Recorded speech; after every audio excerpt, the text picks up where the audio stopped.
Un bo número de persoas asistiron esta pasada fin de semana en Noia ás distintas ponencias enmarcadas no primeiro Congreso Internacional de Criminalística Aplicada, organizado polo Instituto Internacional de Criminalística Aplicada.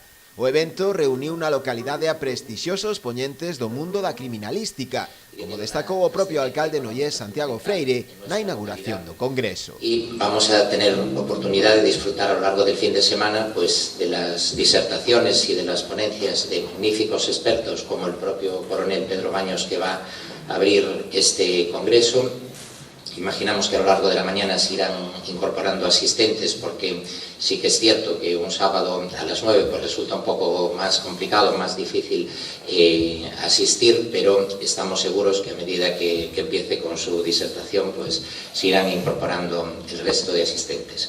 Lo cierto es que nos sentimos muy honrados, muy orgullosos de poder contar en nuestra localidad con un congreso, con un evento, con una actividad de estas características. Precisamente unha das ponencias con maior repercusión foi a impartida polo coronel Pedro Baños, xefe de contraintelixencia do Exército Europeo, especialista en terrorismo yihadista e colaborador do programa Espejo Público. Na súa charla afondou sobre a ameaza do terrorismo islámico. A esta ponencia seguironlle outras como a realizada por María del Mar Robledo, doutora en Medicina Legal e Forense pola Universidade Complutense de Madrid e antropóloga, que falou sobre a morte do xeneral Prim.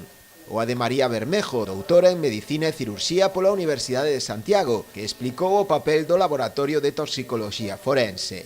Durante a xornada inaugural producíase tamén o acto de entrega de medallas ao mérito profesional e académico no Coliseo Noela a unhas 25 personalidades e entidades, entre os que figuraban o embaixador español no Vaticano, Francisco Vázquez, os xornalistas Iker Jiménez e Carmen Porter do programa Cuarto Milenio, ou a Asociación Galega de Heteroplasia Ósea Progresiva, entre outros.